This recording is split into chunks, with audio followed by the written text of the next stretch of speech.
Repeated measures analysis with Navure.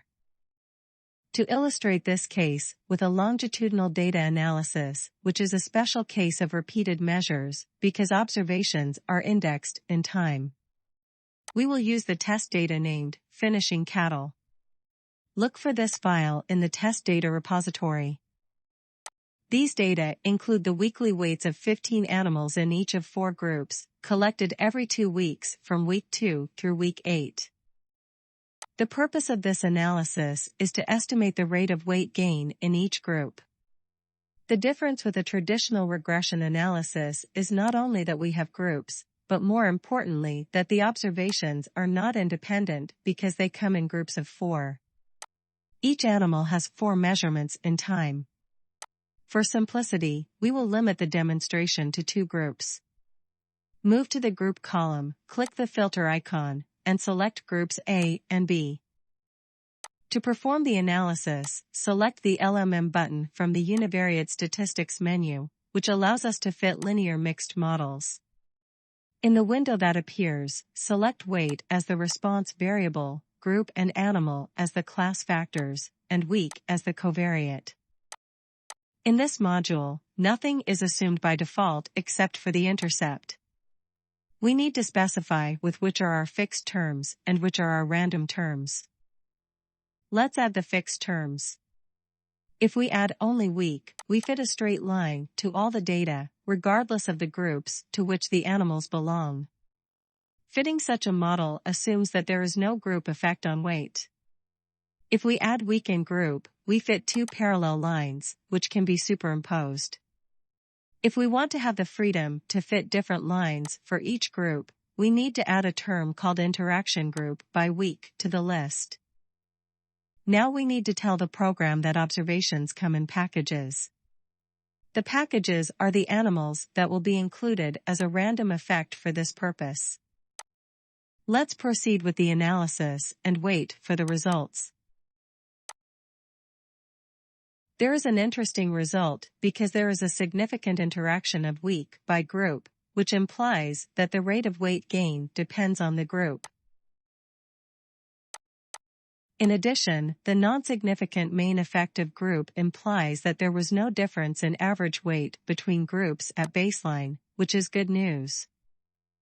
When we treat with repeated measures in time, it may happen that observations within the subject on which the measures were taken have something called autocorrelation, a way in which the assumption of independent observations does not hold.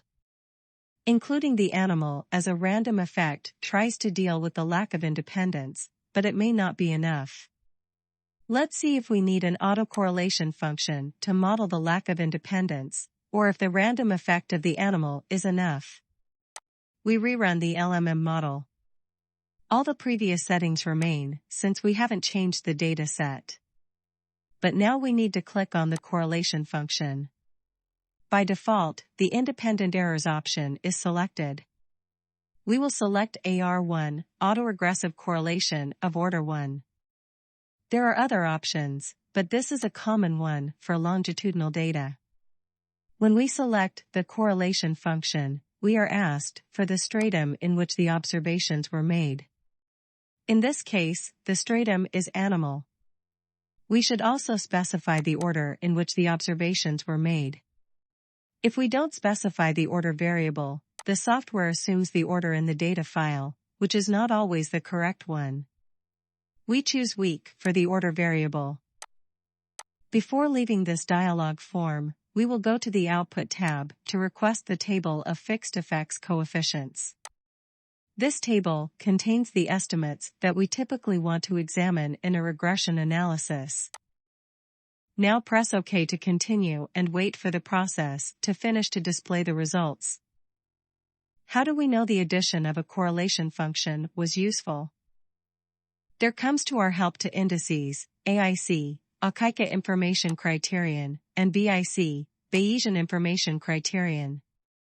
If both are lesser than the ones obtained in the model with independent errors, we conclude that the inclusion of a correlation function to model autocorrelation was the right decision. In the previous model with independent errors, the Akaika information criterion is 868 and the Bayesian information criterion is 885. In the model with autocorrelated errors, the Akaika information criterion is 850, about 18 points less, and the Bayesian information criterion is 869, about 16 points less. In both cases, they are lower in the model with autocorrelated errors, and we conclude that the latter model is better. Now we want to write both equation lines, one for A and other for B.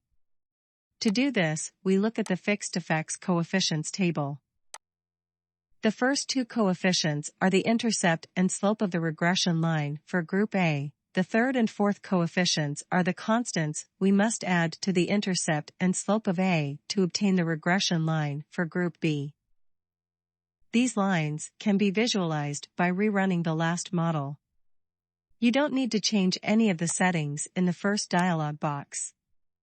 Press the play button and in the dialog that appears, leave all settings as they are, but in the Output tab, select Save Fitted Values. Then wait for the process to finish. Now go to the Graphics tab and click the Scatter Plot button. In the dialog box that appears, select Adjusted Weight as the Y variable, Week as the X variable, and Group as the break criterion. Then press the Play button. In the resulting chart, click the Series tab, select both series, click the Connecting Lines tab, and check the Show box. These lines have the same parameters that we estimated. You want to see not only the fitted lines, but also the original points. Add to the Y list of the scatter plot the variable weight.